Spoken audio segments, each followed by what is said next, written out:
dégg nga kàddu yi nga xamante ni analyse bu pertinente bi nga xamante ni le grand journaliste Abdou Diop def na ko. Sénégal Égypte mu nekk un duel entre deux stars du football africain muy Mohamed Salah ak ki nga xamante ni moom mooy Sadio Mané. Qu'en pensez-vous de ce duel entre Sadio Mané ak ki nga xamante ni mooy Mohamed Salah? Bon, c'est un duel boo xam ne Sadio moo koy remporté d'abord, c'est ce que nous souhaitons. Parce que d'abord il a de la maturité. Il a gagné beaucoup de galons maintenant soo ko xoolee dans son jeu et dans sa façon de se comporter sur le terrain. Tu vois nettement que c'est un autre Sadio qui a la maturité, qui a vraiment la sagesse et qui comprend maintenant ce que c'est que le sens de la compétition. Et ça, c'est quelque chose de très important. Quant à Salah, tout le monde lui reconnaît son talent. C'est un très grand joueur, un joueur de classe mondiale qui porte son pays et qui est en train de faire un très bon travail dans cette CAN. Mais c'est là, je sais que Sénégal am nañ benn atu boo xam benn adversaire amu ko. mooy que ñun on a un collectif. Nous nous basons sur notre collectif. Et puis soo xoolee match lu jeu yëpp chaque match day wax joueur bu dangereux, il y a quelqu'un de dangereux dans l'adversaire. Day fàtte suñuy joueurs ñun. On est plus dangereux que ces joueurs là. Si ligne yëpp ñun soo xoolee suñuy 28 yëpp ils sont plus dangereux, plus près que les autres. Ça c'est un atout. Et maintenant je sais que Pape Sow il va même pas di focaliser si les individualités égyptiennes. Il va juste gérer ses temps forts et ses temps faibles. C'est-à-dire football ñun Sénégal suñu problème juste mooy que xam nga nanguwuñu temps faible. pour ñun toujours ñu am temps fort. amul fenn si àdduna football amul loolu. non amul loolu football y a toujours des temps forts, il y a des temps faibles. Des fois ces temps faibles loolu ngay travailler à l'entraînement préparer ko situation bi si amee c'est comme ça qu'on va se comporter sur le plan bloc défensif, sur le plan du bloc comme ça qu'on va se mettre. Compacité bi nii lañ koy defee c'est la zone là qu'on va récupérer le ballon fii lañ ko bëgg a récupérer nii lañ ko bëgg a récupérer loolu c'est des astuces yoo xam ne war ngay préparer à la perte préparer wu totalement à la perte du ballon.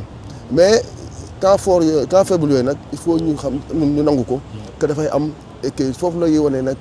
équipe bu mag. équipe bu mag waaw foofu su nekkee temps fort comment tu vas gérer temporiser ba génn si zone de turbulence boobu ba jaaraat si beneen zone boo xam ne ça va te permettre de trouver ce rouleau progresseur pour attaquer encore l'adversaire. Mais match la boo xam ne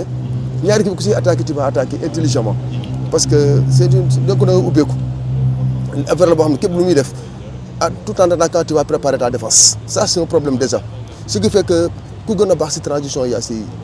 gën see gaaw yaay gën a am avantage. Mais espérons aussi nag fii nag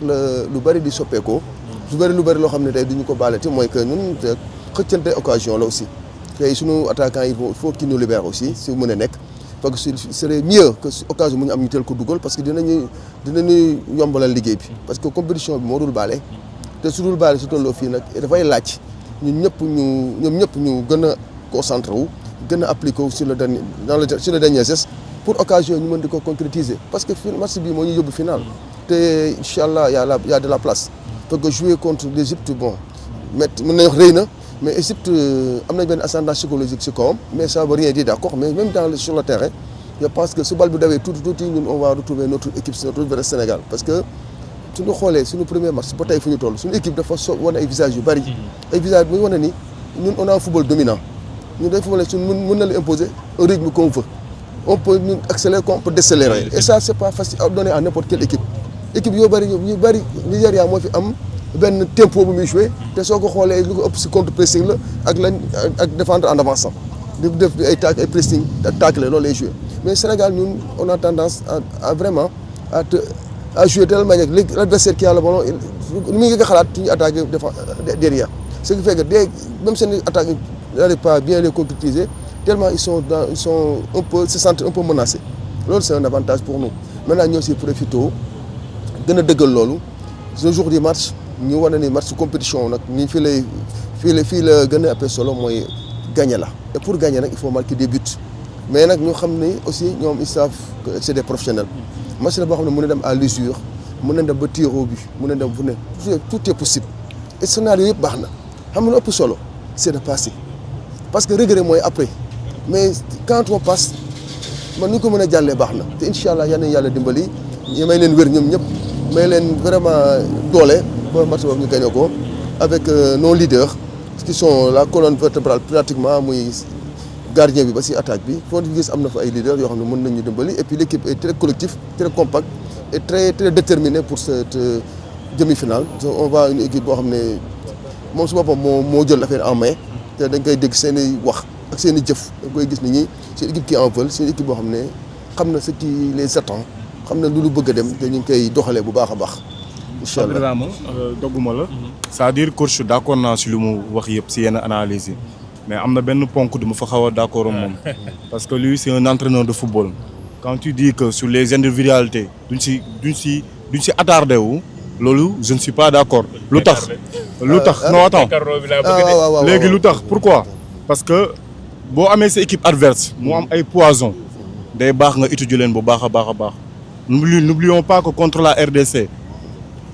le milieu de terrain RDC qui joue à Moscou Spartak Moscou dans le championnat russe Théo Bogonda il nous avait étouffé avec son pied gauche de même contre le Soudan qui avait escoré le premier but c'est l'attaquant soudanais dañu am problème boobu noonu des gauchers pour marquer leen et que ñun xam nañ bu baax le talent de Mohamed Salah tout à l'heure coach moom mu ngi koy souligner kon donc ñooñu c'est des poisons yoo xam ne dañoo war a jël au sérieux coach bi mu tactique boo xam ne de défense boo xam ne day bàyyi xel ñooñu naka la ñuy def pour contrecarrer leen surtout le milieu relayeur Achour kon donc sur les individualités c'est tellement important dëgg la on n'a rien à envier à cette équipe égyptienne mais il va falloir ñoom seen ay force nga mun a esquiver ko mun ko moytu loolu daal loo xam ne dama koy xaar ci Pape Thiaw en tant qu'entraîneur en tant que à la tête de cette équipe nationale du Sénégal. C'est important mais li nga wax noonu je pense que lu ko waral mooy peut-être tu m'as pas bien entendu j'ai dit temps fort temps faible. Quand on parle de temps faible c'est là qu'on règle tous ces problèmes là fa la ñuy waxee ne peut-être fii c'est là qu'on est vulnérable suñ ko pétee nii la ñuy taxawee parce que lu tax ñu naan le temps faible suñu temps faible mooy adversaire suy ñëw suñu kaw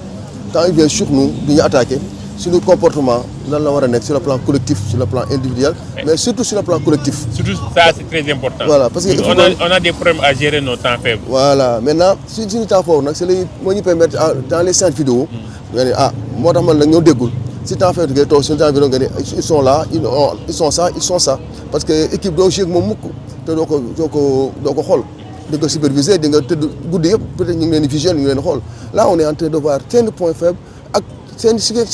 seen force lan mooy faiblesse bi parce que c'est dans tes forces que sa faiblesse di feeñee parce que quand tu attaques c'est là que tu montres carrément tes faiblesses mais quand tu es en place tu es ballon ñu lay attaque doo sa am niveau de faire parce que là tu es dans la résistance mais quand tu attaques la vulnérabilité foofu lay gën a feeñee parce que tu libères des espaces yoo xam ne des zones à jouer des zones à exploiter ak surtout une défense qui joue des fois à 3 donc ñoom ñëpp ñu ngi koy gis léegi nag kon ce qui fait que ñoom ils ont des soo gisee loolu parce que ils ont des atouts comme ils ont des inconvénients maintenant mais soo gisee ma ne la ñun du si attardé wu mooy que dans une demi-finale match la boo xam ne ku nekk li la war a ñor dëgg mooy li nga war a def mais soo toogee di adversaire mi def parce que yaa ngi xaar adversaire bi dugal bi yaa ngi xaar mu gagner la mais soo ñëwee pour gagner tu vas lui imposer ton rythme tu vas imposer ta puissance tu vas imposer tes qualités de jeu tu vas lui imposer tout ce qui est tout le plan tactique tout nga bëgg a def yëpp da nga la koy imposer c'est-à-dire que tu vas lui montrer carrément que nous on est là présent c'est dans tous les aspects que sur le plan athlétique sur le plan physique sur le plan tactique sur le plan technique sur le plan gagne des duels on est présent et quand on gagne des duels fii la bëgg a dem ñu lay taxawee yooyu yëpp ay affaires la yoo xam ne c'est à prendre en compte ci suñuy temps fort ak suñuy temps faible c'est-à-dire suñuy temps fort on prépare une défense ci suñuy temps faible aussi la défense on prépare à se projeter mais tout en restant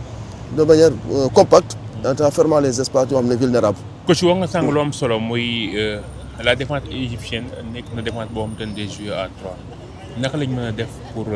contrecarrer tamit. c'est une défense qui joue à 3 mais est-ce que dina ko jouer ak contre Sénégal loolu yëpp lu jar a xool la parce que Sénégal soo xoolee xam nga défense kuy jouer à 3 bëggoo kuy jouer 4-3-3 parce que su boobaa tous tes 3 défenseurs seront am na ku leen jël. et à 1 contre 1 foofu am na koo xam ne sûrement il y a 2 qui vont reculer. qui vont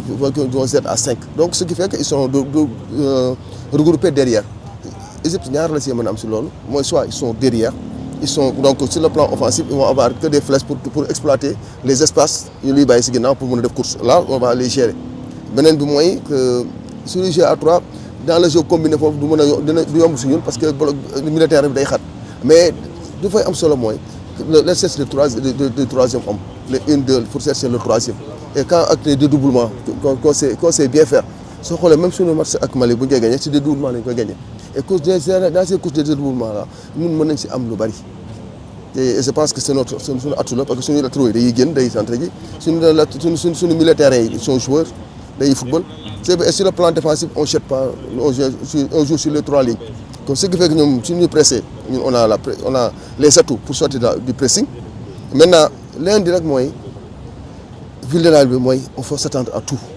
Maintenant il faudra un bon gardien, une bonne défense présente boo xam ne concentré déterminé ba nga xam ne égyptien du leen may benn fu ñu mën a dugalee suñu camp. Loolu nag suñuy dugalee suñuy utiwaat leneen pour que football tamit je sais que sportivement dafa am ay lu siy xew yoo xam ne doo dul prévoir scénario doo ko prévoir kon nag lu si xew rek il faut être présent quoi. football daam yoo xamante ne dañuy xew yoo xamante ne doo ko prévoir alors Aziz ban profil attaquant nga kan nga jàpp ni mooy l'attaquant idéal pour contenir cette défense égyptienne. Merci beaucoup. On a besoin d'un attaquant de tueur. C'est ça qu'on veut. Parce que c'est un match coupéré. C'est un match important. Parce que n'oublions pas que le gardien de l'Égypte, c'est un très bon gardien, El Chanaoui. C'est un gardien expérimenté. Quand kooku tey sama attaquant yi aussi également man tey ji lan mooy sama liggéey micro wax mooy sama liggéey yéen football mooy seen liggéey. Vous êtes des attaquants yéen a ko opté yéen